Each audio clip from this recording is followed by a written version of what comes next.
The new Hive Scum DLC arrives for Darktide, but what is it? What does it have to offer? Is it any good, Zerk? First of all, calm down, mate. Second, let me give you my first impressions. So, like I imagine many of you, when the Hive Scum DLC was announced, this was the new class. I wasn't too thrilled. There was quite a bit of uproar about it. People did not like this choice. And I think that's just largely down to all the possible options they could have gone for, and they went for this one, which isn't a bad option, but it's maybe not the most exciting option they could have done. So yeah, for me, I thought, not super fussed about being Hive Scum, but I'll give it a shot. Maybe it'll be fun, even though the aesthetic of them generally isn't my thing. I guess it fits the Darktide universe pretty well. You can imagine Hive Scum fitting in well with convicts, for example. But I got the opportunity to get some early access to it with a level 30 boosted character to run around. I had to play with bots, but I wanted to see what it was about before release. I was a bit out of the loop. I hadn't kept up with the blogs or anything. I've been a bit busy with the Total War stuff, so I was going in blind. But what do we have, first of all, in the skill tree? So you got three sort of paths, one ranged, one melee, and one kind of support and dot damage. For the blitz abilities, we got a grenade that staggers things and knocks them over. We've got a missile launcher for the big boys, and then a chem grenade that does AoE dot.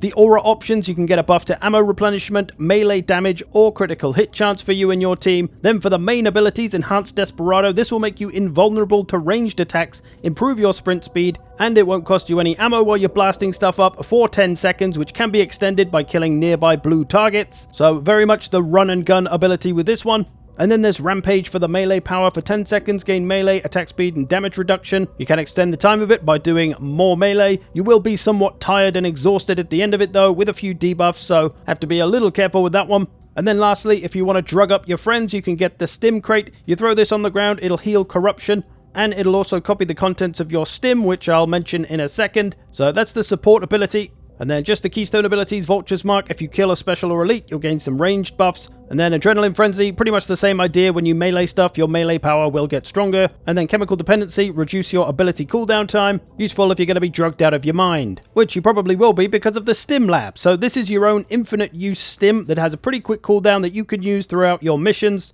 And you can tailor it to your liking. So this branch improves your toughness. This one improves your strength, this one your cooldown regeneration, and this last one improves your attack speed and stamina cost, and a few other things on all of them along the way as well. But you can choose how you build this. If you want to go fully into buffing the toughness and the strength, you can do that. If you want a little bit of everything, you can do that. You've just got a certain amount of points to play with. So yeah, this is pretty nice. You can buff yourself up quite a lot, as you see there on the left. The cooldown 73 seconds, so pretty often. And it's this Stim's effects that will be added onto the Stim supply ability as well. So your team can benefit from whatever you choose.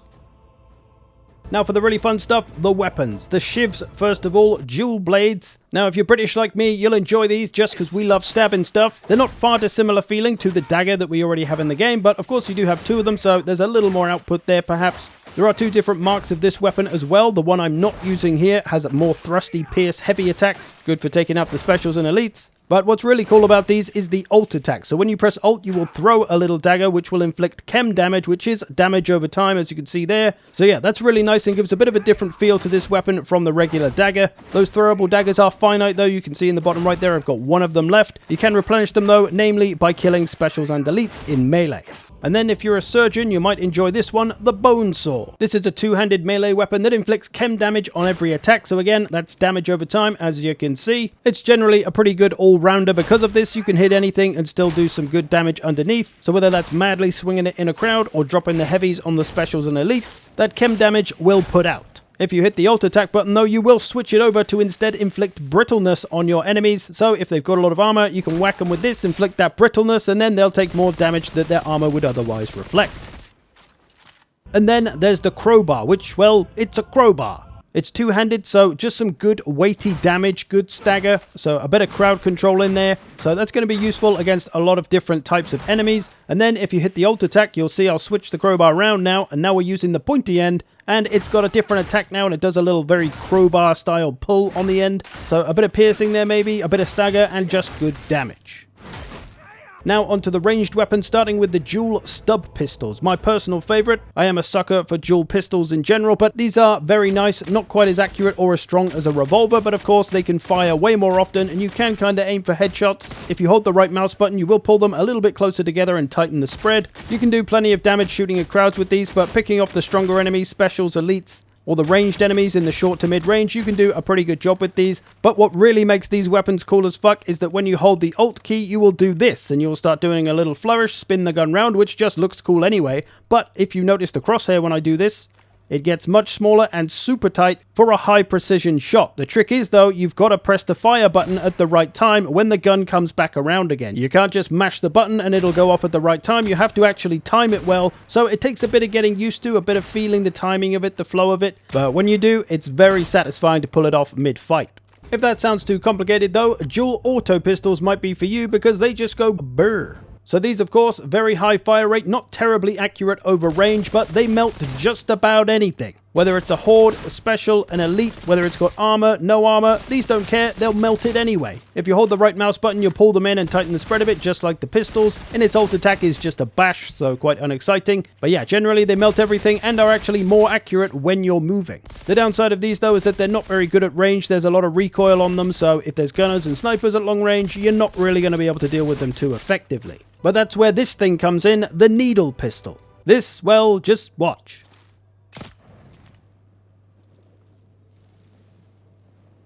One shot and a gunner is dead, and this is an auric level of health, by the way, and a fully upgraded pistol. So this thing brings the chem damage, and boy is it strong. You can see whatever it hits, their health just melts away. So fantastic for dealing with, well, just about anything. Specials, elites, armored, bosses. The ult attack, if I press, you notice on the end of the gun it goes blue. It's yellow now, that's normal, blue. When you use the blue one, it does less damage over time, but when they die, they will explode and do a little bit of splash damage to other nearby enemies, like so. A little bit of damage taken by these, so that's not so good against the specials and elites, but these smaller crowds, if there's loads of them all bunched up together, you can pop it on a couple of these and they'll explode and damage each other. So you kind of got two modes, one for dealing with the hordes and crowds and one for dealing with everything else.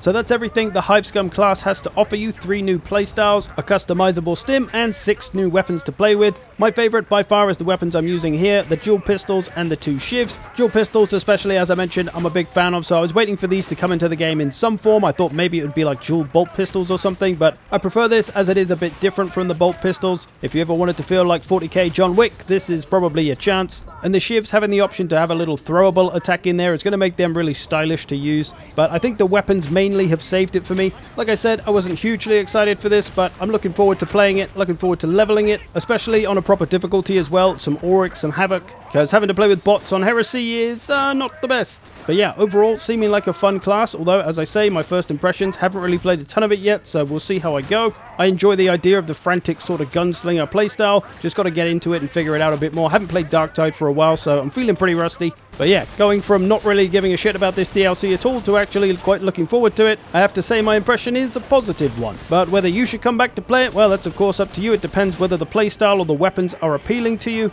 I really like the shivs. I'm not huge on the crowbar or the bone saw that much. I do really like all of the ranged weapons though, the dual pistols of course. These Uzis are pretty fun too and very strong, and the needle pistol also incredibly strong. At least, as I say, on my first impression, I feel like either the Uzis or the needle pistol might need a nerfing. If you get 4 players with these, it's going to be a little nuts, but I guess we'll see.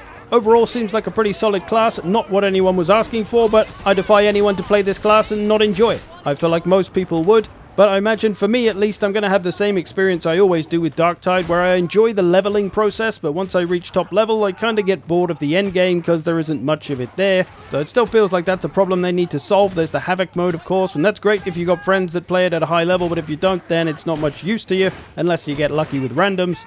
But it's always nice to see a new class come to Darktide, so looking forward to playing this. I'm just now waiting for the Freebooter Orc DLC. Let's get that going, Darktide. Come on!